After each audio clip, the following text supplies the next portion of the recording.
Hey guys, welcome to our Instagram live on accommodation. My name is Nathaniel or Nate. I go by he, him pronouns, and I am a third year going on fourth year MSci computer science student. And this talk is just to go over accommodation, any questions that you guys have. We have some that are pre-submitted, but if you guys have any other questions that aren't being covered, feel free to put them into the chat and we'll be able to answer them with both student and staff sort of experiences and options. So, hi, I'm Manuela. I'm a third year drama student, and in my first year I lived in Wedderburn, and in my second year I moved off campus and I'm still in that same house. Hi, I'm Annie. I'm a final year English student. I lived in George Eliot in my first year, and like Manuela, I lived off campus in my second and third year as well. And sorry, I forgot to mention, I lived in George Eliot normal accommodation in my foundation year, Williamson normal accommodation my first year, off campus second year, and now this year and next year I live in George Eliot wheelchair accessible accommodation. Hi, my name is Nasir. I work in Student Services Centre. We deal with the student accommodation applications and allocations. Great, so we'll jump straight into some of our questions. What is it like living in halls? Well, in my first year, I think we were all in the same kind of year. Yeah. I had the pandemic, so it was a very different experience to what university might be like for any first years coming in. But I actually really enjoyed being in halls during my first year because of the context, and it meant that I could make loads of new friends. I was really close to my flatmates, and I then went on to move in with my flatmates, so it was a very positive experience for me. Yeah, my foundation year was the half COVID year where you got to March and then everything started to shut down. So I had a bit of time that was just normal accommodation, and like Manuela said, I just got quite close to flatmates. I didn't end up moving in just because I was going into first year and it was just easier for me to stay on campus, but I do still talk to them now, but it does just allow just quite a nice communal feel. Mm-hmm. Is that your initial friends? Yeah. Yeah. Living in halls is a really nice atmosphere, I think. Depending on if you want to go into self-catered or catered, whether you want that kind of flexibility to produce your own meals, if you want to have someone cook for you, it gives you that kind of broad range of preference. I personally went self-catered. I would recommend it the most, but I'm just biased because George Eliot, in my opinion, is the best halls. But they put you in a big block of roughly 8 to 10 to 12 people, and in amongst that block of people, you're usually going to find people you get along really well with. You go out with them, they become your really close friends. Similarly, if you're not as fortunate to meet people that you get on really well with in your flat, there are loads of flats surrounding you, so it gives you a really good opportunity to meet loads of people from all over your accommodation. Great, and what are the rooms like? So, if I'm not wrong, Royal Holloway offers a massive range of rooms. They range from single bed to double bed to ensuite or shared bathroom, and then, as Annie said, catered and self-catered, which simply means that if you're self-catered, you'll have access to a kitchen where you can cook your own meals, and if you're in catered halls, it means you have access to a pantry which has a toaster, it has a microwave, but other than that you would be using the university services for meals. I know that there's also in Founders you get a little bit more, whereas you can get a single bed with a wash basin, and then there's also the opportunity to share a room with someone.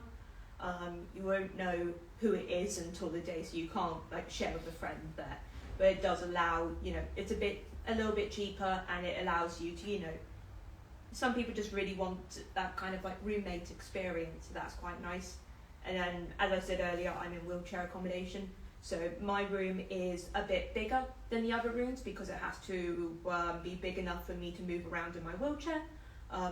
My room also comes with a wet room, which basically means that it's an ensuite, but there aren't, the shower isn't a step-in shower, you can just roll in, and there are grab bars and things. So if that's the kind of thing you think you need, then that is also an option. And what are the facilities like? Everything's really new. Everything's really like, I think Royal Holloway are very good at refurbishing and like maintenance of their accommodations. I remember when going into my first year, I remember thinking the halls were like of a really good standard. Everything was really nice.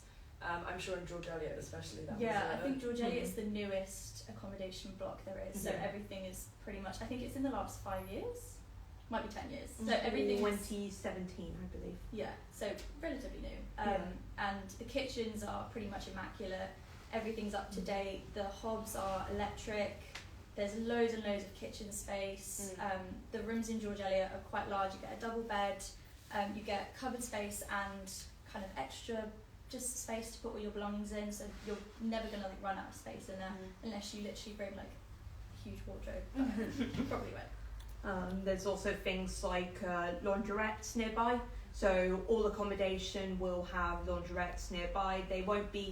You won't have like a washing machine in your flat, there'll be a whole load of them in a building nearby, but it's quite easy to go in. You just pay via an app, and then you can wander off for 40 minutes and come back to clean clothes. There's also things like gym nearby for people who are interested in that. Basically, the vast majority of things you'll be able to find either in or around your accommodation, I'd say. Yeah, and that's something I think I should have mentioned earlier as well, that first, like, I would highly recommend being in halls in first year just because there are so many things you can get involved with, and things are so accessible and so close by that it's quite nice when you're coming to a new place as well. Great. And would you recommend to bring anything with you when you move in? Doorstop. Bring a doorstop. Everyone says it. My big sister said it to me when I moved in. Bring a doorstop. Usually the doors will stay open by themselves, but in George Eliot they naturally just close. So if you have a doorstop and prop your door open, it's like an easy way to meet people, because people just walk past your bedroom and you can get chatting.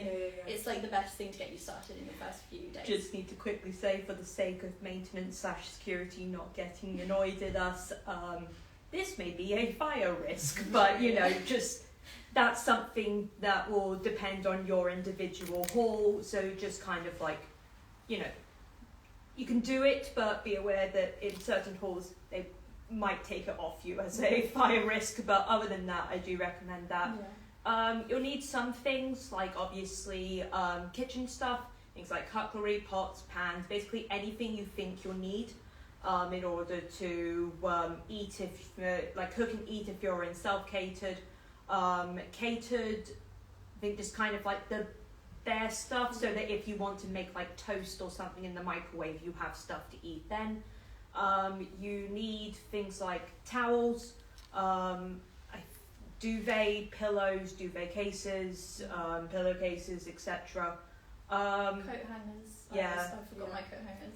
I would suggest bringing board games. I feel like in my first year, maybe it was just our experience of it, but I remember sitting in my kitchen with my flatmates, and board games were always the best way to meet people. Or like even a pack of cards, you can never get bored with a pack of cards. There's nothing like a good game of Uno. And we've had a pre-submitted question, so are guests allowed? So guests are allowed up until, would you be... So guests are currently not permitted officially, but from next year there's going to be a policy change where I believe guests will be allowed, so there'll be a process in place where students will be able to request it. So we know it's unofficially done, so students do it, you guys will do it, but there will be an official process in place next year.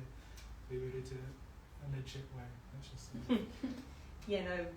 For our years it's just kind of been up until 11 o'clock. You could have people round and then nobody overnight, but there was also the option of, if they had to have somewhere to stay overnight, they could book a room at the hub. As I said, there's going to be an actual proper way that we can recommend from next year.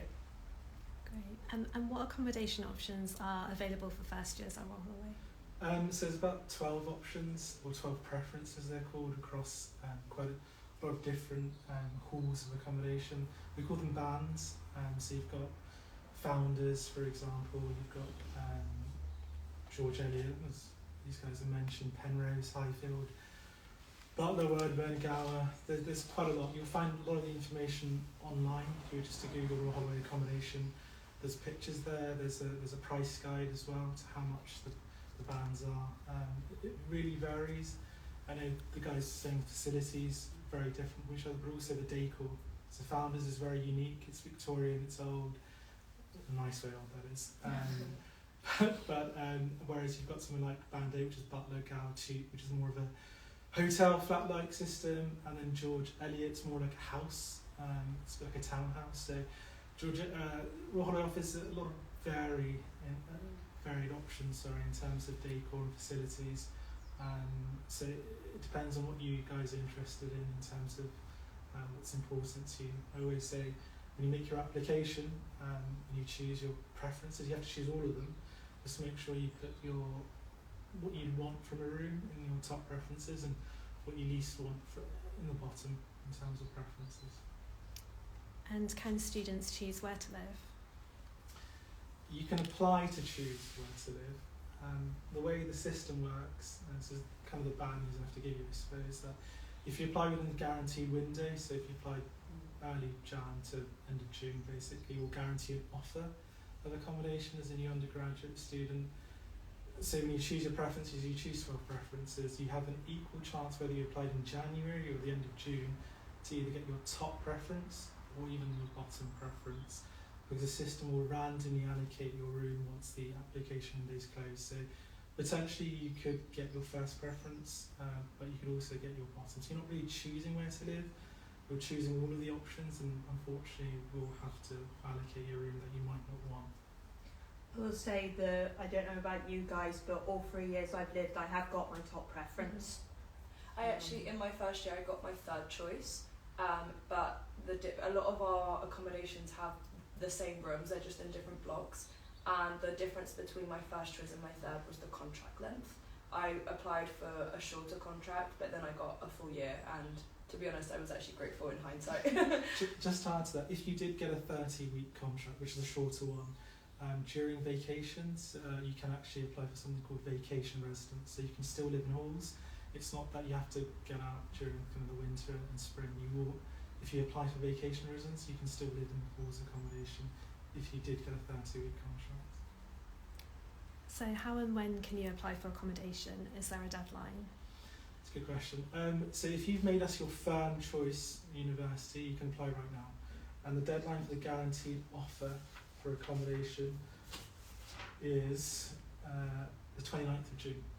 Okay, so if you apply by the 29th of June, we'll guarantee an offer for accommodation. We'll let you know between the 17th and the 21st of July what type of halls we can give you. It's not the official offer. The official offer is made between the 23rd and 31st of August, and then you can accept and decline. If you made an application after the 29th of June, we allocate you on first come, first served basis, and there's no guarantee we can make you an offer for accommodation. And what's the cost of student accommodation? Again, it varies. For undergraduate halls, it goes anywhere between 4,700, as well as our most affordable halls, to just near 7,500 for our most expensive halls. So it varies. Again, you can find a price guide online if you just Google Royal Holloway accommodation fees 23, 24. You would find a great breakdown of the fees there. And do students need to pay council tax? No. So if you're full-time and you're living in halls, no, you're exempt from council tax. You don't have to pay council tax. And even not living in halls, we don't pay council tax. Yeah, it's basically just if everyone in the house is a full-time student, then you're fine. Great. And can you apply to be in the same accommodation as your friends? So how do you find out who you're living with? Very good question. So you can't, unfortunately. So of course you'll hopefully make friends, and one thing we get is that with accommodation, if you're allocated halls you didn't particularly want, what you do find, or what we do find within the first few weeks, and these guys can attest to, I'm sure, that you make friends and that you accept where you live because you made those friends, you made those bonds and those connections. So don't be too disappointed if you don't get what you want. It's not very easy to change that allocation. So I give the bad news. These guys are still giving the good news. But you do make friends, and hopefully you'll like where you live as well. I've got a little footnote to add to that, which is when I moved in my first year, I got Facebook, which was new to me. I never got Facebook before, but my big sister told me to get Facebook, and that way I was able to kind of join the George Eliot group chat, and from then onwards I was able to join the block group chats of where my flat was in, and then I found exactly who's going to be in my house. Kind of creepy, but also kind of cool that you managed to find every single person that's going to be in your house, and that way, and that way I was able to like chat to people before I'd even moved in, get a grip of like who they're like, who I'm going to be living with, and it gave me that kind of peace of mind that I knew what kind of person I was going to be living with, and I'd already introduced myself, and it wasn't going to be like a scary, walking into an empty house and not knowing anybody sort of thing. And I think whilst there is a chance that you might not get on with anybody in your flat, you have to remember that there are so many other opportunities at your course. Like on the first day of classes, you're going to meet so many people, and you'll meet people in the library or on nights out, or like in societies as well. Like there are plenty of opportunities to make friends. So just because you don't get on with the first people you meet, it doesn't mean you're not going to make any friends. And if there's any kind of like, I'd say major confrontation, then we have something called Hall Life, which is basically staff and student staff who are there to sort of work through any issues that flatmates might have, just try and get everybody back to a nice, reasonable conclusion. So that also helps with if there's anything major that's kind of disrupting the flow. And can you view the accommodation beforehand?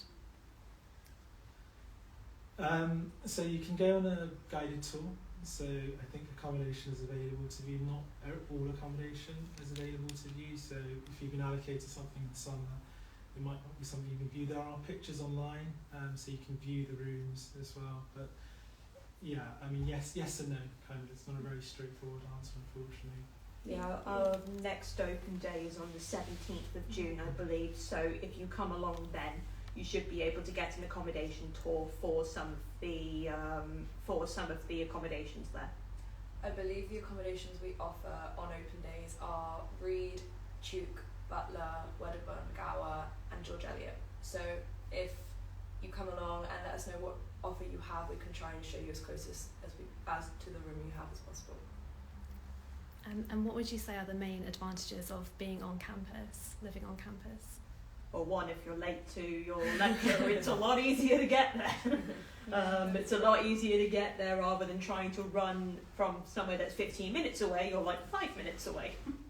I also think there's an element of security. Not that Egham is unsafe at all, but I really liked knowing that I could just walk home whenever, wherever, by myself, not have to worry about anything. Are they doing the bus scheme as well? Then I don't think they are anymore. No. But it's still very Yeah. Because I mean, if you go to the student union night and then you live in, say, George Eliot, that's a 5-8 minute walk away, maybe 10 if you're wearing particularly high heels. So it's quite easy to get back. And the thing is, even if you do feel a little bit, sometimes, especially for example, if you have anxiety, you might just feel a little bit uneasy, but security is also on call 24/7. So that's also quite useful for if you accidentally lock yourself out in the middle of the night, you can just call security, and then if it's during daytime hours, you can go to your reception and get a temp card. And how do you get from your halls to campus? I walk. I'm out of my friends, I'm probably the one that lives furthest away from campus, and I live, if anyone has been to Egham, I live by the train station, and that's probably a 15-minute walk, and even then, as I said, if that's the furthest away, that's quite close, so it's not too bad. You could also get the bus from that way, because there's the bus service from the train station. As students, we only have to pay £1, I think it is, to get onto campus from the bus. The campus itself, from the top, which is George Eliot, to the bottom, which is the sports fields, it's only about a 25-minute walk as it is. So from the top accommodation to the bottom accommodation, it's not that far a walk from campus and the buildings and sports facilities. Quite a small campus, yeah. The thing is, if you quite like riding your bike as well, if you live on campus, there will be bike storage. So a lot of it is lockable. I believe. So like you scan your card in order to get in. Some of it might be more, just normal bike locks, or a combination of the two. So that's quite safe as well if that's a way you want to get around. In terms of driving, a lot of people bring their cars to campus. Sadly, first years don't have parking spaces unless you're a commuting student, in which you can apply for a permit, unless you live in Kingswood, in which case you can have your car.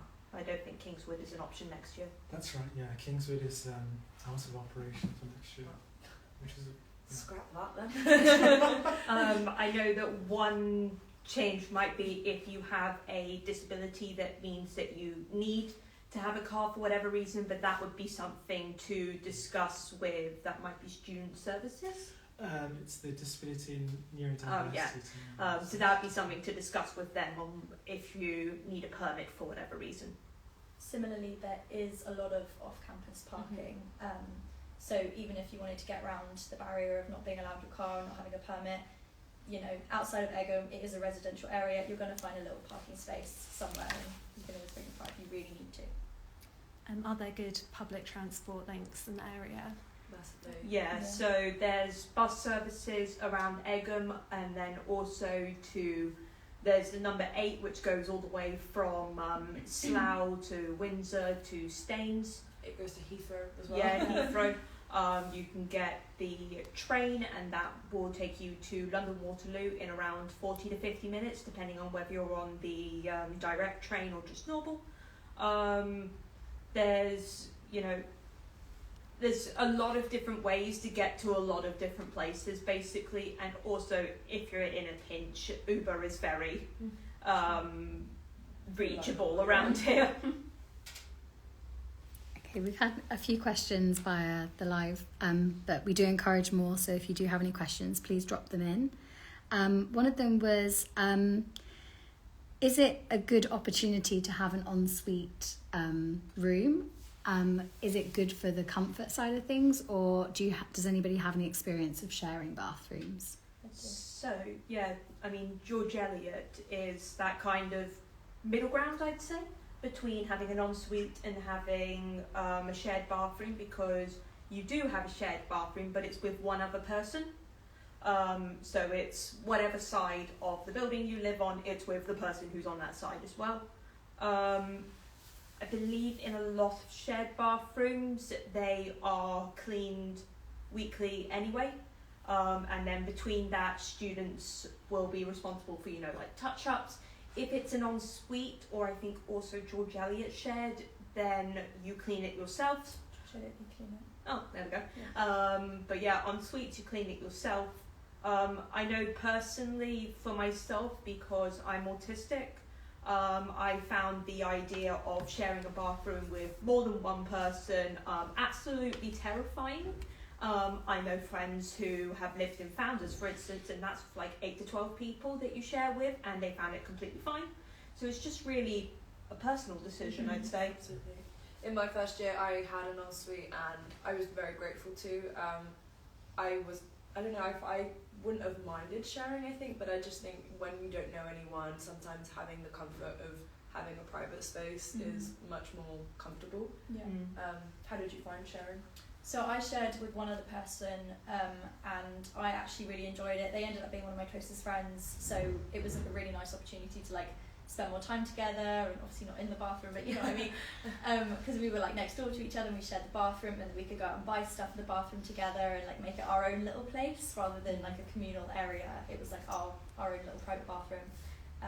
I've also shared, not on Royal Holloway campus, but on a different campus, I've shared, on a year abroad, I shared a big bathroom with about 20 girls. So I know how it is sharing a bathroom. It's not actually that bad, particularly if they come and clean it. I actually found it a really nice place, brush your teeth with your friends, it's not that bad, and the fact that the cleaners come in and clean it, it's not going to get grotty and gross, it's going to be a nice clean space. So it just kind of depends on your preference. If you want that space for yourself, if you don't really mind, I think it's up to you, and neither are going to be bad.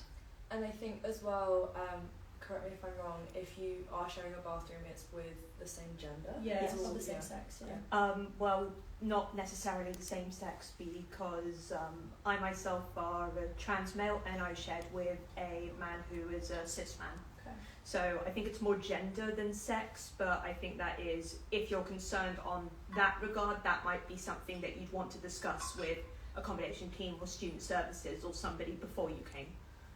With, you know, you might just want that private conversation on how would this work, because we do have single sex accommodation. For next year that would just be founders. So actually that might also be single gender rather than sex. Single gender. Yeah, so I think it would be based on gender identity, but that would again be a personal conversation if you wish to have that. Great, thank you. And then another question, I'm not sure if any of you came into Royal Holloway via clearing, but if you did, how likely are you to get accommodation for clearing, through clearing? So nothing's been definitively set yet, that's what I'd say. And I don't want to give the wrong information either. It's important I don't do that. So what I can say is the information will be updated from our website. In your offer email that you get if you do come to Holloway through clearing, we do hope to have an application window available, but I don't want to say for certain yes or no, because I don't know, and I don't want to give wrong information to you now as well. My own personal experience, and this doesn't mean it'll be yours, is my foundation year. It's a complicated situation, but it's like a middle ground between clearing and not clearing. But basically it was all quite last minute, and I still did end up getting accommodation, and it was also my first choice. So I was quite lucky in that regard. But again, like I said, it will be updated as and when information becomes available. Having said that, there's loads of student accommodation and student housing in the local area, so if for any reason you want to get halls, you'd probably find somewhere off campus quite close. Yeah, there's Pod, Pad, the Garage, Hocks Park. Those are all student accommodation, but they are privately owned, so the university is not affiliated with it. But it also, you know, it offers a similar experience, but you can also get things like studios if you so wish.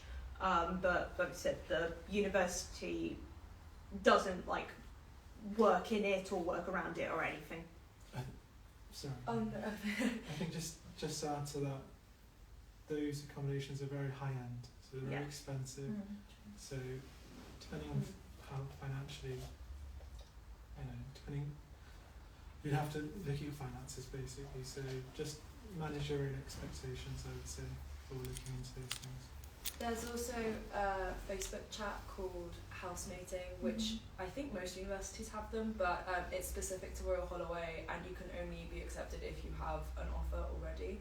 But there's always people on there saying that they have a room they're looking to rent out. So if you are in doubt of getting halls, maybe try applying through there as well and see if there's anybody around that might need an extra roommate. Great. And I think just one other that I think you covered earlier in terms of transport links around campus, well, from campus to Egham Town Centre. Is there a university shuttle bus that goes to and from the station? Yes. So I'm not sure if that's the Royal Holloway 1 bus or the free bus.